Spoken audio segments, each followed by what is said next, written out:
What kind of person calls 911 over a parked car and ends up in handcuffs by noon? Let me tell you about Linda Harper, the self-crowned queen of our suburban cul-de-sac, who thought she could rule our neighborhood with fake parking tickets and a clipboard. It all started at 7:02 a.m., with a half-eaten blueberry muffin in my hand and one shoe untied, when I swung open our front door and saw a neon yellow monstrosity slapped on my wife Emily's windshield. Bold black letters screamed, "Final notice, vehicle subject to towing." My first thought? This had to be a prank. But as I shuffled barefoot across the dewy grass, my stomach sank. At the bottom of the slip, in loopy cursive, was a signature, "Saw Linda Harper, Community Standards Enforcer Saw." Right then, I knew we weren't just levying next to Linda. We were caught in her personal fiefdom, and we'd crossed some in VY Cybele line. What I didn't know was that this fake ticket would spark a showdown ending with 6 cop cars on our street and Linda sobbing in cuffs, ranting about SAVYing the community. The ticket was no joke, printed on thick cardstock with a barcode that looked scarily official. It listed violations like overuse of driveway space and non-compliant hubcap shine. I stood there, chuckling in disbelief, when Emily stepped out, her coffee mug steaming in the morning chill. She glanced at the ticket, let out a dry, "Oh, come saw on saw," and we both said it at the same time. Linda. This was the woman who'd once demanded our neighbor Mr. Chen repaint his mailbox because teal promotes chaos. As if on cue, Linda strutted down the sidewalk, VY sword perched on her head, cargo shorts swishing, and a t-shirt proclaiming, "Order is CIVYlization." She clutched a clipboard like it was the Constitution itself.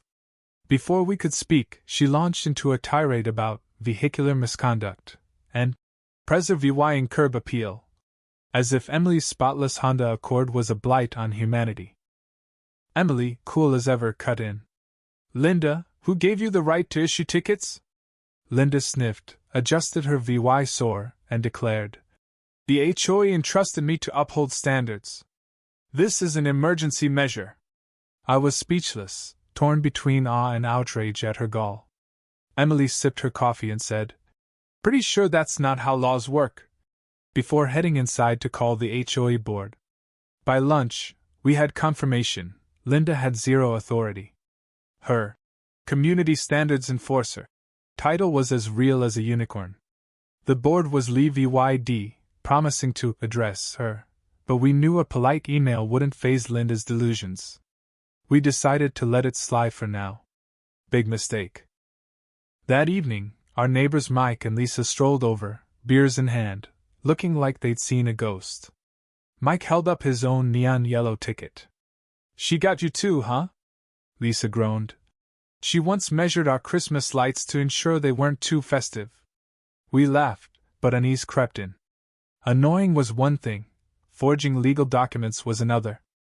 Emily, never one to sit idle, drafted a letter to the HOA with photos of the ticket. We didn't expect much, just a paper trail. That night, as I watched a cooking show where someone inexplicably burned a salad, a loud thud saw echoed outside. Peeking through the blinds, I saw Linda hammering a metal sign into the curb.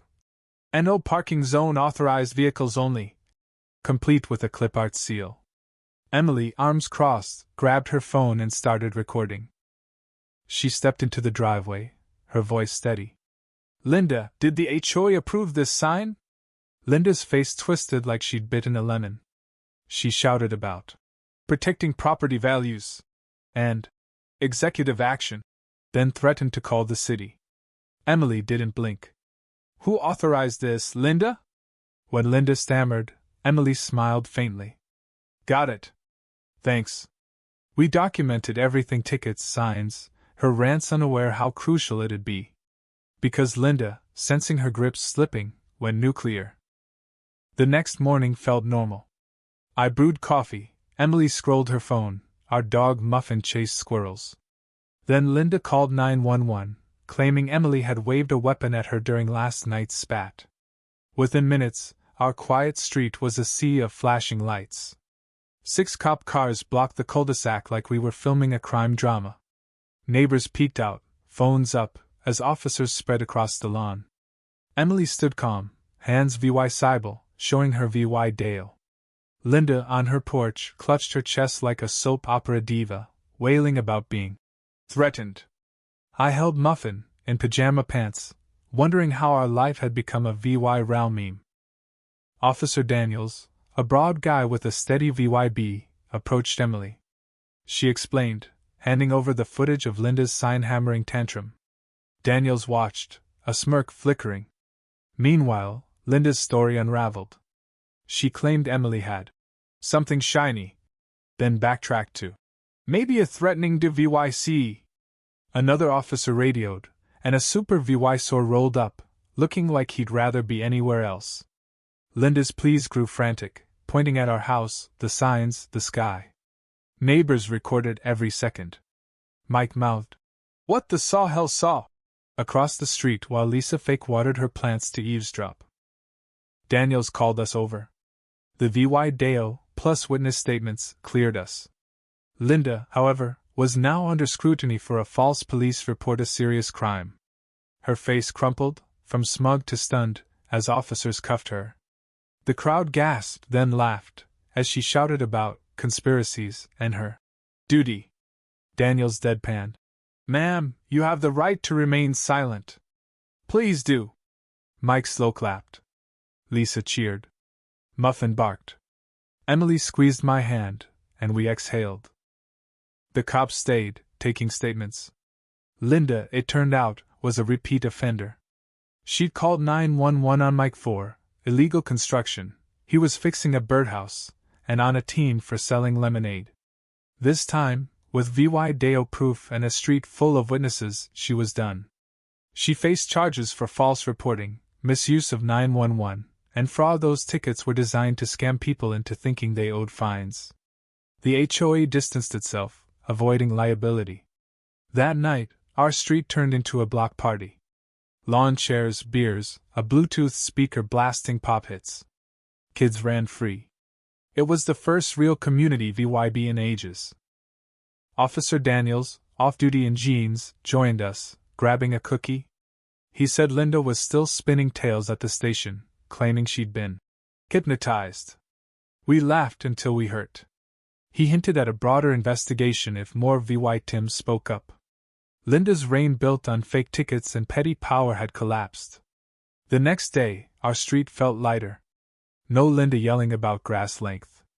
Birds sang. Emily's car sat ticket-free. A VY Deo of the saga, likely Mike's doing, went VY Ral on the local Facebook group, racking up shares and shocked emojis. The HOA held an emergency meeting, packed like a rock concert. Mike wore a neighborhood rebel shirt, handing out tiny traffic cones. The board denounced Linda, stripped her of her made-up title, and banned unapproved signs. Then neighbors spilled stories. Linda threatened to tow cars over paint colors, cited an old man for leaf blowing, warned a dog walker. It was a public airing of grievances. We left buzzing, connected, under new string lights someone bravely hung. Days later, Daniels VY sided with cookies. Linda had a spreadsheet logging neighbors' violations. Like Emily, defiant, used stern tone. She'd even sought HOA reimbursement for fieldwork, aka her walks, and collected PayPal donations via her tickets for community funds. Fraud charges loomed. Linda sold her house, MOVYing to her cousins, her legacy a cautionary tale. The new owner, Mike St. Clara, arrived with a 7-foot inflatable unicorn. At her welcome party, she declared, "This lawn needs joy." We gave her a sign. "Parking welcome, drama not." Daniels and his wife joined our barbecues, blending into our freer, louder community. MOVYE nights, hopscotch, a gnome that looked suspiciously like Lindate was a new era. In court, Emily's testimony and the PayPal EVY Denke sealed Linda's fate, fines, probation, a 5-year ban from community roles. She left silently, no tantrum, just defeat. Bumper stickers reading, "I Sir VY Ved Linda's reign," popped up. As Emily and I sat under our string lights, sipping iced tea, I asked if she'd imagined this from one fake ticket. Never! She grinned. Somewhere, Linda's probably plotting her next HOA coup. But not here. Never again.